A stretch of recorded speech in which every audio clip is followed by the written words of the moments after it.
Año 2011. Aeropuerto Toronto Pearson, Canadá. De repente, un pasajero se siente mal. Una ambulancia lo traslada hasta el hospital más cercano, pero muere poco después de un fallo cardíaco. Se trataba de Donny George Jurkana, antiguo director del Museo Nacional de Irak.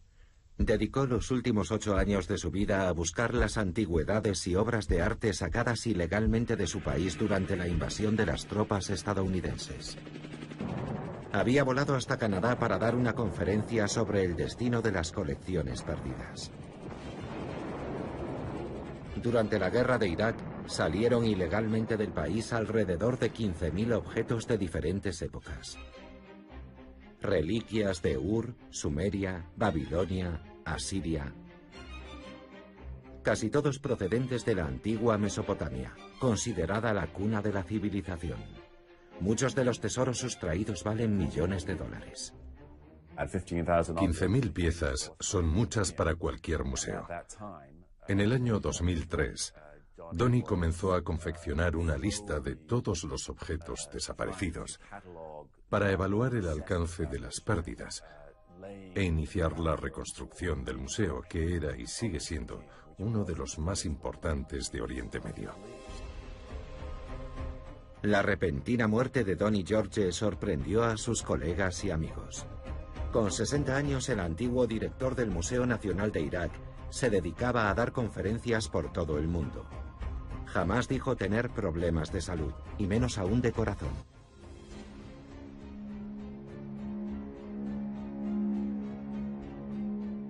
No sabía cuál era su estado de salud, nunca me comentó nada al respecto, pero en general parecía un hombre muy fuerte.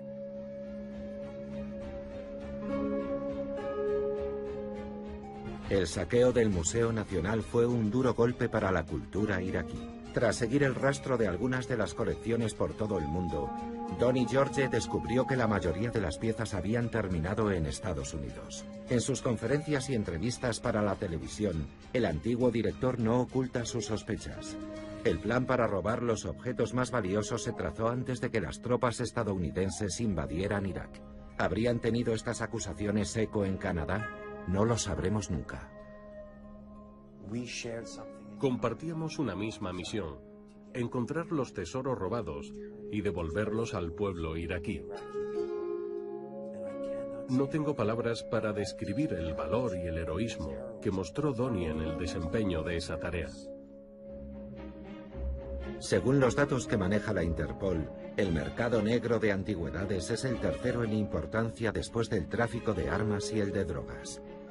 El negocio clandestino del arte mueve anualmente entre 6.000 y 8.000 millones de dólares. Como ocurre con el narcotráfico, la red de comercio ilegal abarca todo el planeta y salpica a personas con gran influencia en los negocios y en la política.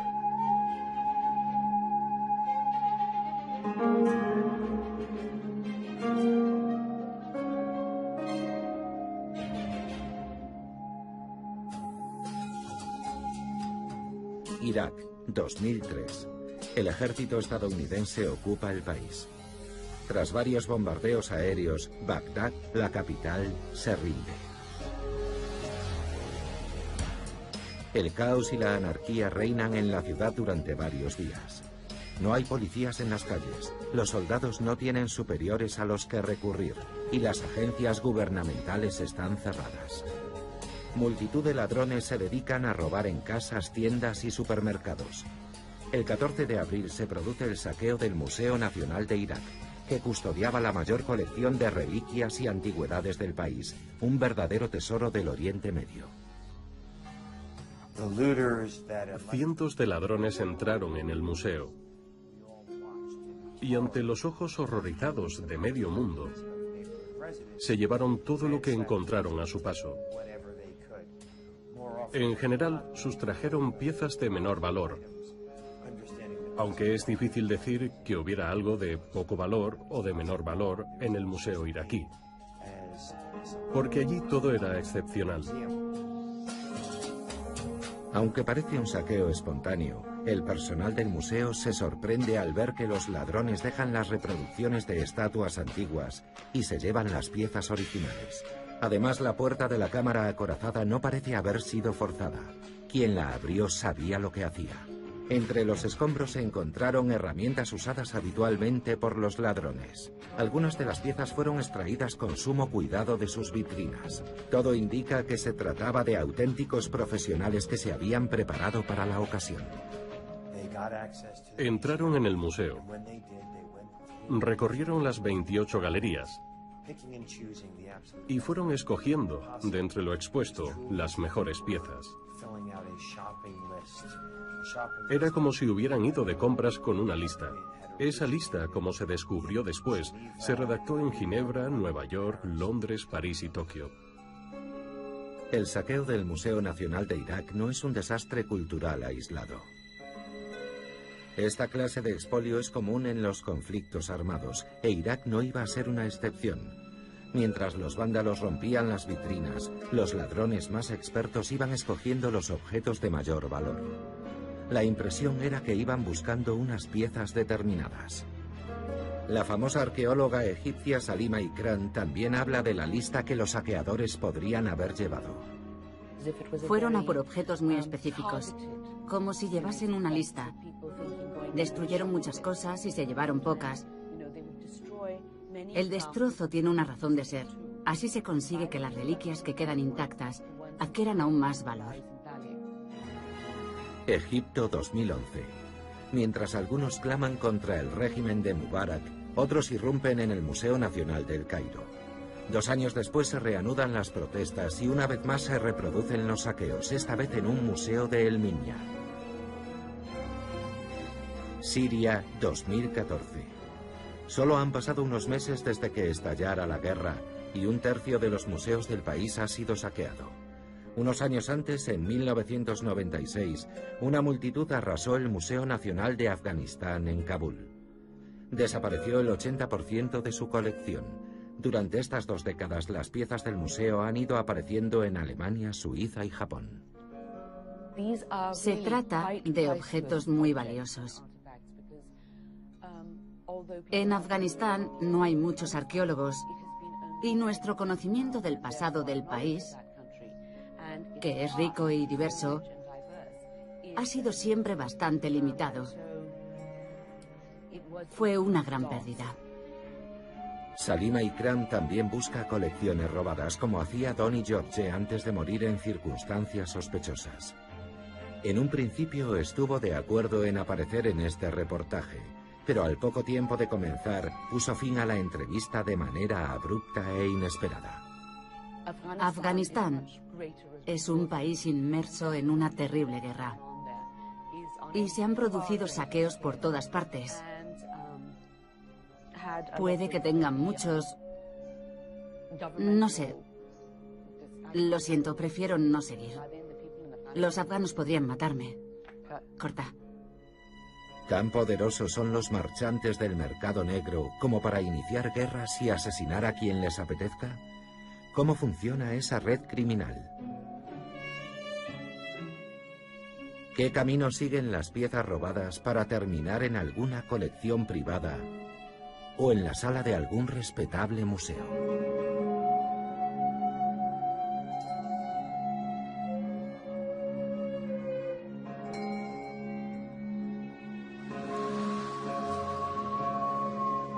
En esta región al noreste de Roma hay un típico pueblo italiano llamado Isola Farnese. Hace 2500 años, aquí se encontraba Veii, la ciudad más rica de la Liga Etrusca. Sobre las antiguas tumbas se levantan ahora modernos hoteles, casas y parques infantiles. Es casi imposible excavar aquí sin toparse con algún tesoro antiguo. Todo comienza con los saqueadores de tumbas. Por lo general llevan unas varas largas y puntiagudas. Con ellas tantean el terreno y las introducen en el suelo. Cuando una vara golpea una tumba se oye un sonido sordo. Después los tombaroli llaman a los excavadores para que retiren la tierra por la noche. Regiones con un pasado de renombre en países como Siria, Turquía o Egipto son una importante fuente de ingresos para los arqueólogos negros. Este comercio ilegal es tan popular en Italia que incluso han acuñado un término especial para ellos, tombaroli.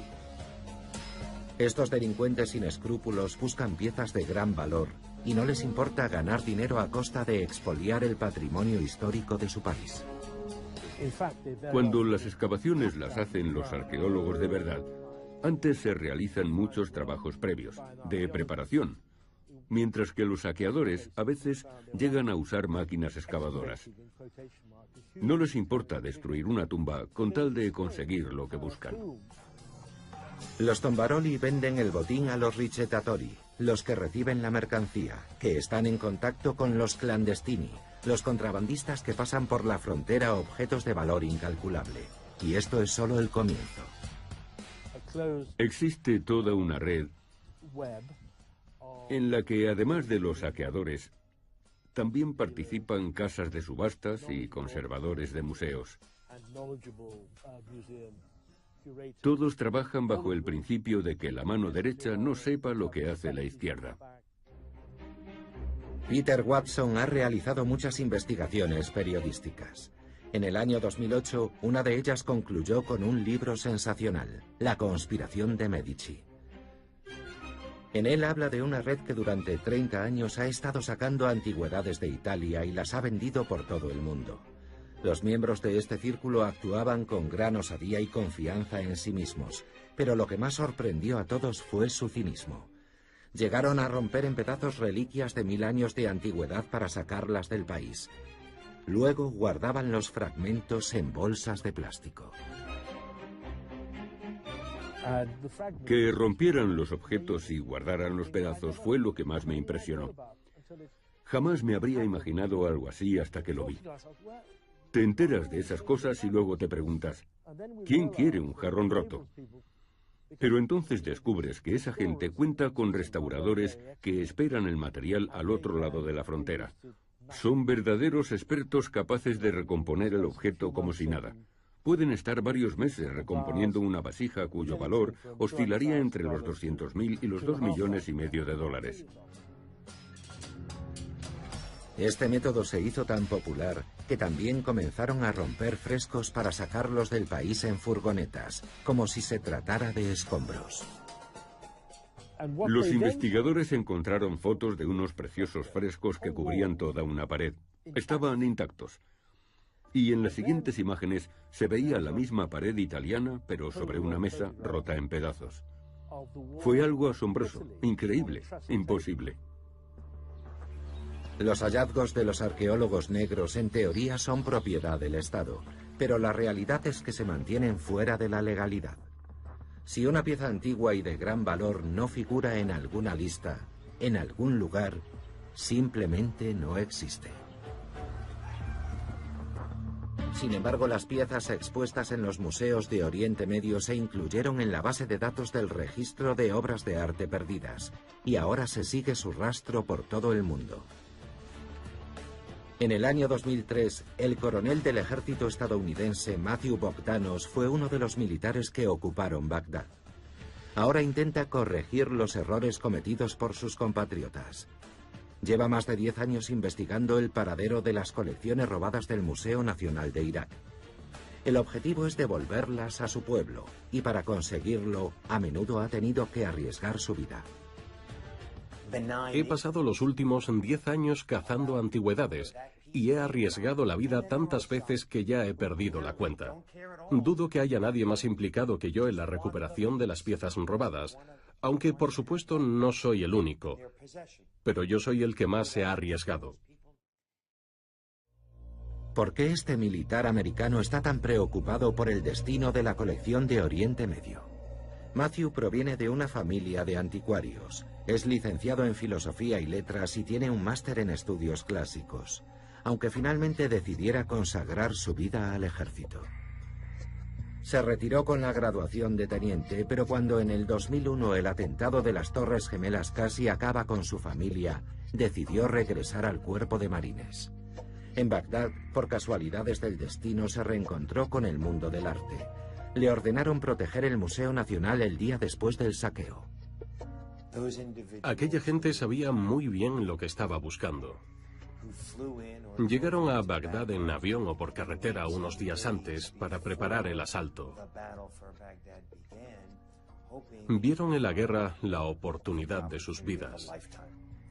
Matthew Bogdanos es el mayor experto estadounidense en el comercio ilegal de antigüedades y obras de arte. A petición de un tribunal, declaró como perito sobre la situación actual del mercado de tesoros robados. Es un complot entre expertos, marchantes y coleccionistas que prefieren cerrar los ojos ante la posible procedencia ilegal de las obras de arte que compran. Según Bogdanos, las piezas robadas salieron hacia Occidente a través de Siria. La ruta escogida era peligrosa y larga. Envolvieron los objetos y los colocaron en contenedores con otros productos, como patatas o ropa. Esos productos son los que se declaran. Las obras de arte las ocultan debajo para ser luego exportadas a cualquier lugar del mundo.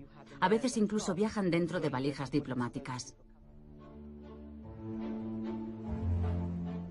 Las guerras y las revoluciones siempre han sido una gran oportunidad para engrandecer las colecciones privadas. Esto es la Unión Soviética a finales de los años 20. El país aún no se ha recuperado del shock de la guerra civil. Hambre, pobreza, ruina. Pero el Hermitage sigue brillando con lujo imperial.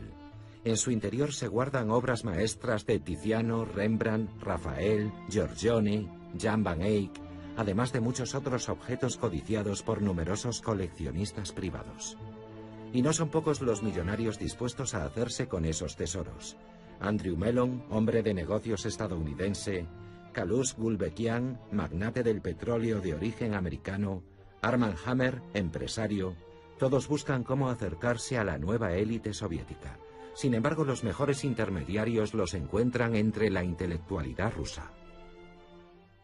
La decisión de vender corrió a cargo del Consejo de Comisarios del Pueblo. Entre los promotores de la venta se encontraban Maxim Gorky, su mujer, y otros intelectuales que trabajaban con los bolcheviques, aunque ellos no fueran especialmente fanáticos. La agencia Antiquariat se creó para dar salida a las obras del Hermitage. Durante años se vendieron numerosos objetos de plata y bronce, esmaltes bizantinos, monedas antiguas y miles de cuadros. El mercado mundial se vio inundado de tesoros de la Rusia zarista. Los precios bajaron drásticamente debido al aumento de la oferta. Obras maestras de valor incalculable se vendían a precio de saldo. Pero a escala nacional, el margen de beneficio era demasiado escaso para ayudar al país a salir de la ruina.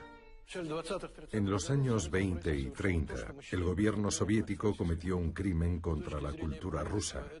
La excusa del gobierno fue que lo hicieron para garantizar la industrialización del país. En primer lugar, fue un error político, porque cualquier gobierno que venda su patrimonio histórico y cultural queda mal a los ojos del resto del mundo. Fue una vergüenza para el país. El personal del Hermitage comprendía la magnitud del desastre, pero no sabían cómo detener el saqueo. Se jugaban demasiado, la libertad y puede que incluso la vida. En 1932, Joseph Orbeli, afamado académico y orientalista, planteó cómo atajar el problema de una vez por todas. Era el director de la sección oriental. Habló con Stalin sobre la situación del museo apelando a su ascendencia y a su alma orientales, y consiguió que se detuviera la sangría. Todas las colecciones que ya estaban preparadas para salir a la venta se declararon relacionadas con Oriente, y a partir de ese momento fueron intocables. De esta forma el Hermitage aguantó 2 años más hasta que la agencia Antiquariat quedó finalmente disuelta. Muchas de las antiguas joyas del Hermitage ahora forman parte de la colección permanente de la National Gallery de Washington. Están expuestas con mucho mimo y cuidado, y cualquier ciudadano ruso las puede ver si está dispuesto a cruzar el océano, claro. Después de la revolución, hubo una nacionalización que a priori era ilegal, pero que tuvo un efecto positivo, al menos en ese caso. Las colecciones no desaparecieron. No fueron destruidas durante la guerra, ni saqueadas o vendidas a coleccionistas sin escrúpulos, a nuevos ricos o a miembros del gobierno. Las compraron los museos. Sin embargo, las colecciones robadas en Oriente Medio desaparecieron en el laberinto del mercado negro internacional.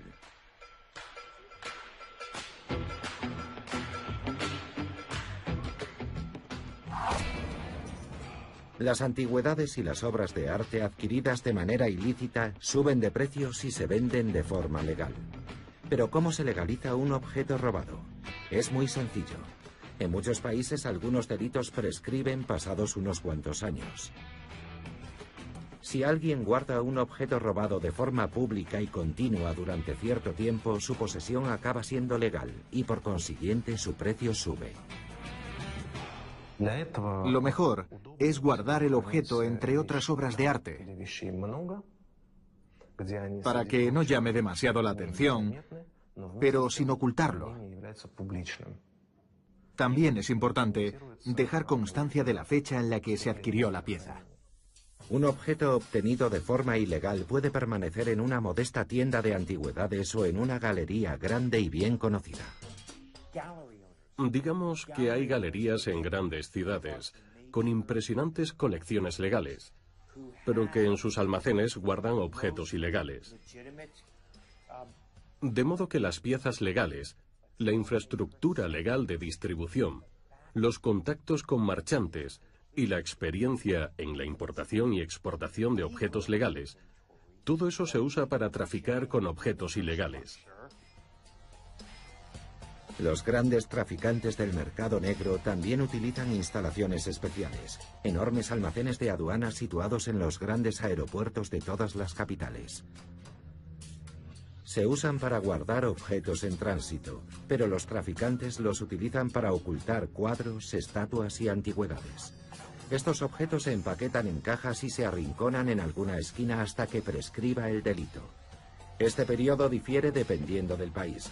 Por ejemplo, en Suiza era de 5 años hasta hace muy poco, en Rusia en cambio de 25.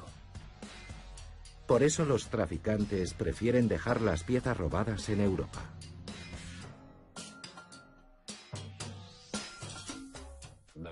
Los coleccionistas rusos, si compran en Europa, intentan dejar las obras allí.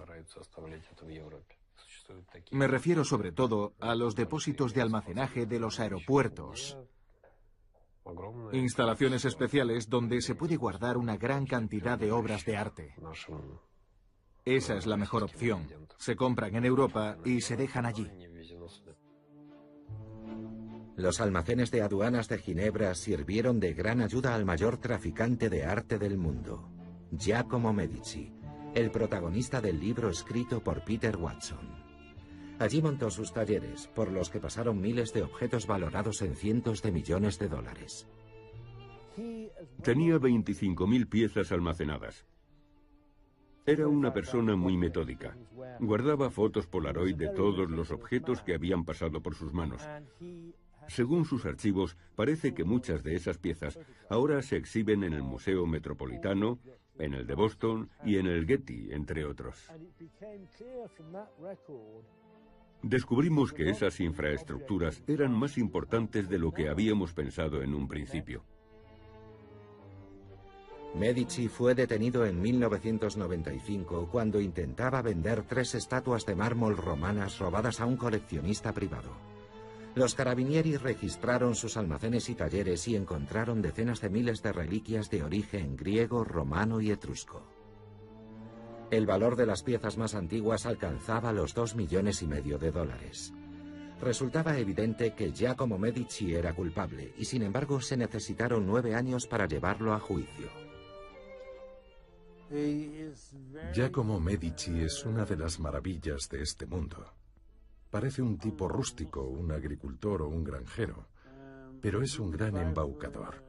El tribunal lo condenó a 10 años de cárcel y le impuso 10 millones de multa y sin embargo no solo no ha pagado ni un céntimo, sino que además no ha pisado la prisión. Tiene amigos importantes.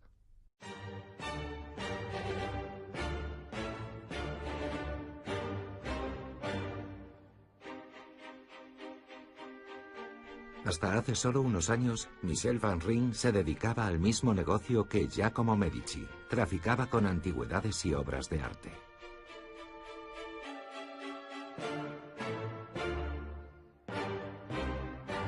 Entre las piezas que supuestamente han pasado por sus manos estaban el Evangelio de Judas, frescos y mosaicos de monasterios ortodoxos de Chipre, objetos de plata del Imperio Romano y reliquias de la época de los conquistadores españoles.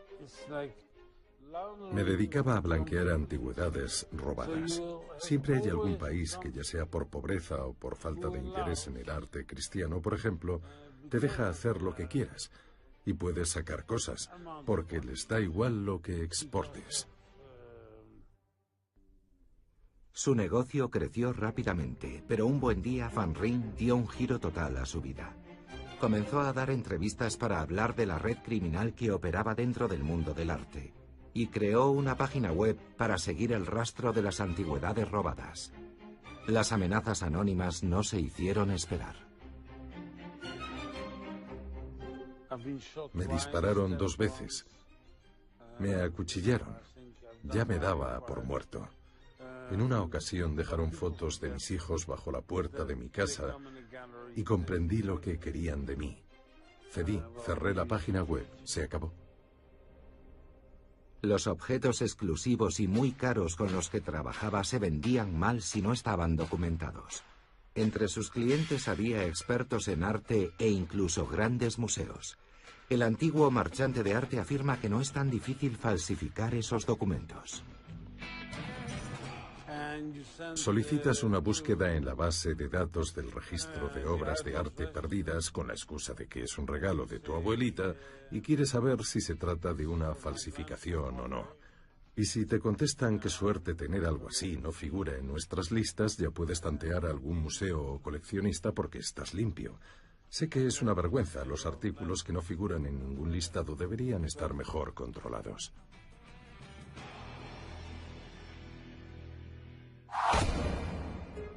Sin embargo, adquirir una obra robada también puede significar la ruina para un coleccionista.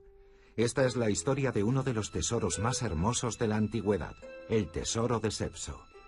En 1976, en Hungría, cerca del lago Balatón, se encontraron unas valiosas reliquias de plata del Imperio Romano tardío. Su belleza era asombrosa. Se trataba de 14 piezas entre platos y vasijas. Todas eran de plata, de gran tamaño, y estaban decoradas con escenas de poemas antiguos, representaciones de dioses y animales mitológicos. El tesoro, que había pertenecido a un rico gobernador y general romano, fue descubierto de forma clandestina en una excavación arqueológica por un joven aldeano llamado Joseph Sumer, que se hizo rico de la noche a la mañana. El joven se compró ropa nueva y se pasó a la cerveza de importación, pero al poco tiempo lo encontraron ahorcado. Bueno, en lo que se refiere al tesoro de Sepso, lo cierto es que me lo ofrecieron. Sentí lástima por aquel chaval al que asesinaron, el pobre chico que descubrió el tesoro. ¿Por qué no negociaron con él? ¿Por qué no le compraron el tesoro? Si le hubieran pagado $100.000, se habría conformado y habría vivido como un rey el resto de sus días, pero lo mataron. Son gentuza, los conozco bien. Son criminales y cuentan con la protección de gente importante. Uno de ellos vive ahora en Zúrich, en Suiza. Nadie creyó que Joseph se hubiese suicidado. En los siguientes años murieron 4 hombres más a causa de ese tesoro. Hablamos de varias muertes sospechosas en 1980. Las investigaciones que se llevaron a cabo revelaron que había una conexión entre los crímenes y el tesoro. La policía encontró los cuerpos, pero el tesoro desapareció sin dejar rastro. Poco después alguien en el mercado negro comenzó a ofrecer piezas sueltas del tesoro. En el mercado ilegal del arte también hay grandes expertos. Anton Kalic, un marchante de arte de origen serbio y residente en Viena, compró todas las piezas. De nuevo completo, el tesoro siguió su camino por las vías secretas del tráfico ilegal de arte. Logró sacar ilegalmente las piezas del país. La historia circula desde hace ya 40 años. Y Hungría lleva ya 25 años tras el tesoro. En 1982, un coleccionista británico, Lord Spencer Douglas David Compton, compró el tesoro de Sepso por 3 millones de libras. Mi buen amigo Dick Ellis de Scotland Yard investigó el caso. Fue un asunto complicado. Lord Spencer tenía un agente de seguros que trabajaba para la reina. Todo eso sucedió justo después de la muerte de la princesa Diana. No quisieron problemas e hicieron la vista gorda. Lord Spencer se quedó con el tesoro, a cambio de unos cuantos millones más.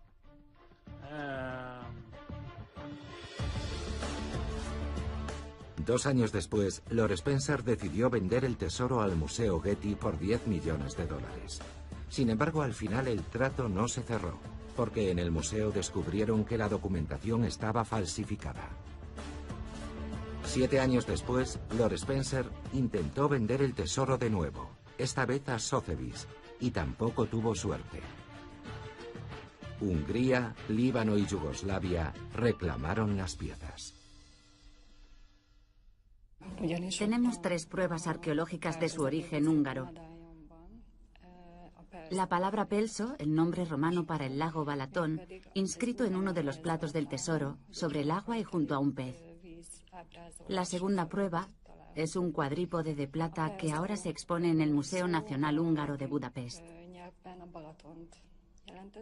Es de la misma época que los platos y tiene los mismos adornos. El cuadrípode se encontró en 1873, muy cerca del lugar donde Joseph Sumech excavó un siglo después. Y la última prueba es un caldero de bronce que contenía las piezas y que era típico de la región. El aristócrata británico dijo que aquel tesoro no había sido una inversión rentable, sino más bien una fuente de problemas y demandas judiciales. Al final, Lord Spencer eligió el mal menor. Admitió las conclusiones de los peritos y devolvió el tesoro a Hungría. Las autoridades británicas dieron su permiso para que las piezas salieran del país. Hungría pagó una especie de compensación a su dueño anterior por los daños morales y los gastos ocasionados, aunque, por supuesto, esa compensación no ascendía al valor total del tesoro, que es incalculable.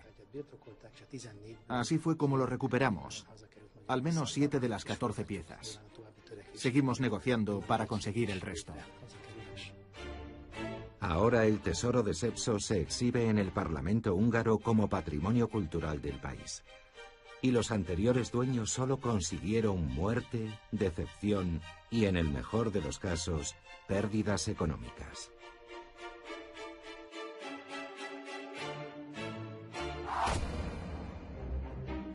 El comprador final no siempre es consciente de que está adquiriendo una pieza robada, pero todos los coleccionistas deben conocer el origen de los artículos que compran. Ahora sabemos que parte del dinero generado con la venta de antigüedades iraquíes, sirias y afganas ha terminado en manos de Al-Qaeda, el Estado Islámico, Irak o los talibanes. Hace ya tiempo que están cambiando arte por armas.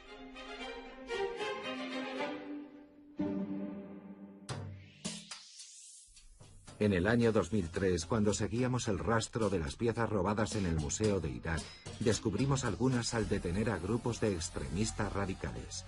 No era raro encontrar antigüedades robadas en sus escondites. Por todo el Medio Oriente, los terroristas están cambiando obras de arte y antigüedades por dinero y armas. Todo aquello que los talibanes no han destruido lo están usando para financiar sus actividades terroristas. Después de un tiempo, los artículos robados pueden pasar a alguna casa de subastas de cierto renombre como si fueran legales.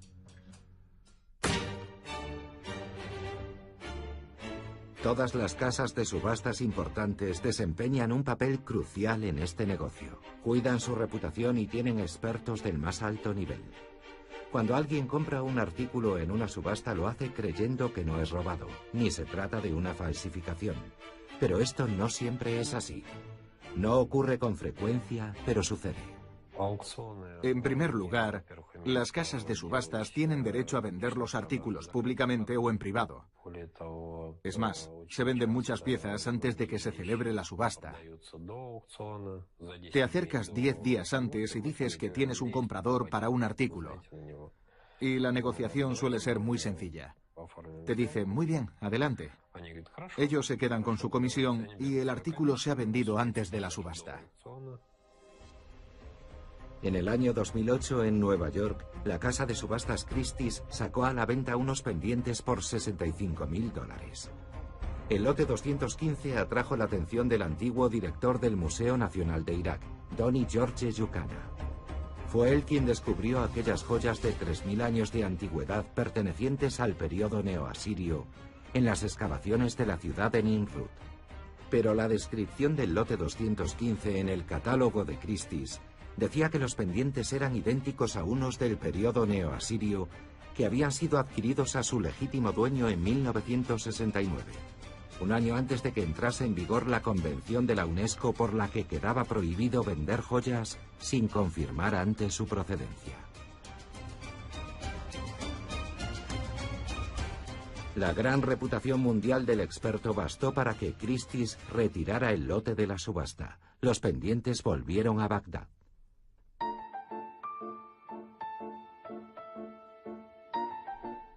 En el año 2013, los historiadores del arte quedaron estupefactos por la noticia de un descubrimiento realizado por la policía de Múnich. Mientras registraban un apartamento, encontraron cuadros por valor de 1.000 millones de euros. Las obras pertenecían a un pensionista alemán llamado Cornelius Gurlitt. Medio año después se produjo un nuevo hallazgo en su casa de Salzburgo. Otras 60 obras todavía más valiosas que las anteriores. Saltó la voz de alarma, pero todo quedó en nada. Le devolvieron todas las obras confiscadas. ¿Cómo es posible que semejante colección estuviera en manos de un modesto jubilado?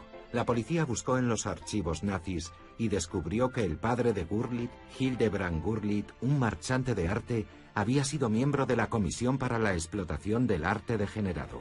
Así es como llamaban al arte moderno en el Tercer Reich. Obras de Matisse, Picasso, Chagall, Renoir, Rodin o Toulouse-Lautrec.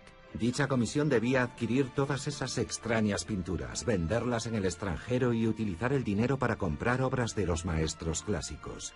Y así se hizo, pero algunos de los artículos se compraron por precios irrisorios. El propio Gurlitt se quedó varias obras. Sabemos que es posible la restitución de las obras a particulares, sobre todo en el caso de las víctimas del Holocausto. Sin embargo, los museos no pueden solicitar la recuperación de los cuadros si el delito ha prescrito, aunque bajo la ley alemana de la época se tratara de una confiscación legal. Durante medio siglo, Cornelius Gurlitt no trabajó, no figuró en ningún registro, ni siquiera suscribió un seguro médico. Artículo a artículo fue vendiendo la colección de arte de su padre, beneficiándose en secreto de todos esos bienes. Las autoridades confiscaron la colección. Nadie dudaba de que se trataba de obras robadas, pero los abogados tomaron las riendas del caso. Todo era legal. Su padre adquirió legalmente los cuadros. Apenas había obras expropiadas a los judíos. El problema lo solucionó el propio Cornelius Gurlitt. Murió a comienzos del año 2014 y, según su testamento, donó las obras al Museo de Bellas Artes de Berna.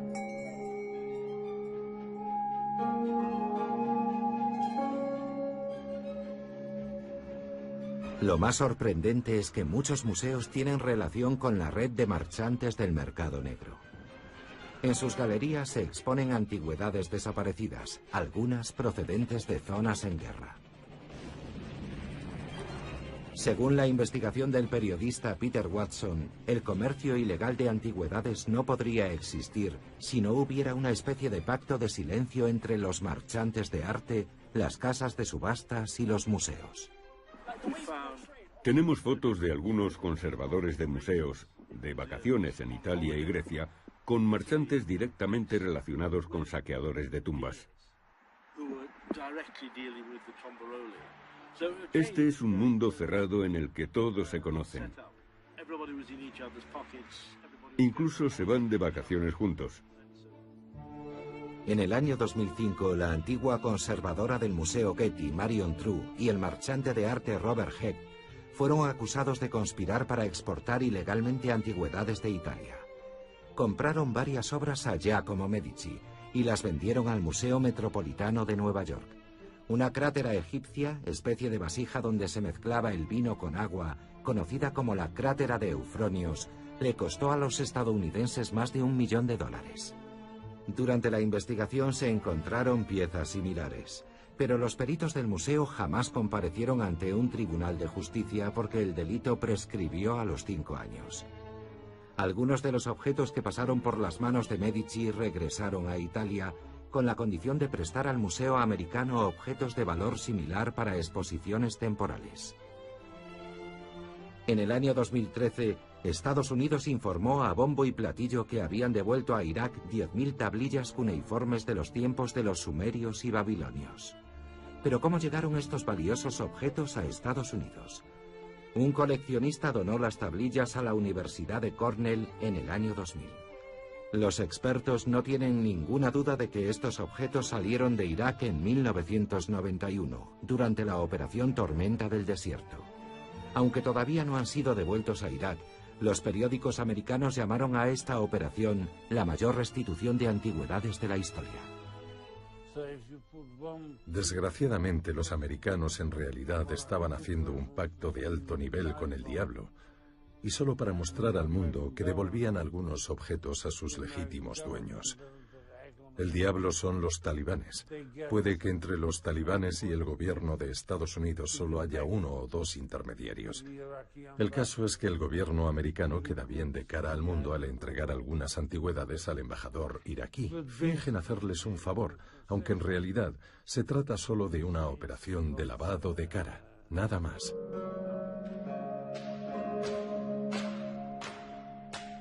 Un coleccionista privado también puede convertirse en el último eslabón de la cadena del tráfico ilegal de obras de arte robadas. Hay personas para las que su pasión por el arte y el coleccionismo está por encima de todo, incluso de sus escrúpulos. Las rarezas les fascinan de tal manera que no ven el daño que hacen al patrimonio mundial. Empeñados en aumentar sus colecciones, son esclavos de su pasión. Una parte significativa de muchas colecciones públicas y privadas ha pasado por las manos de marchantes de dudosa reputación. Con frecuencia se les pregunta si los objetos han sido adquiridos legalmente. Por eso las obras de arte y las antigüedades robadas no se suelen exponer al público. Se mantienen ocultas en almacenes y en colecciones privadas. No hay una ley especial que regule el coleccionismo. Quizás se promulgue algún día.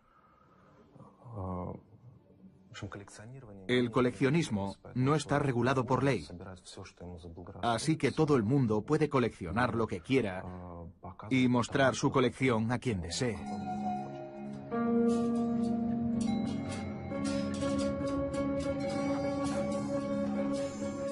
La redistribución criminal de los tesoros culturales se ha convertido en un fenómeno global. En esta época de producción en masa y uniformidad, las obras de arte y las antigüedades son cada vez más demandadas por aquellos que tienen dinero y poder. De esta forma crean una demanda que fomenta el tráfico ilegal e incluso el asesinato.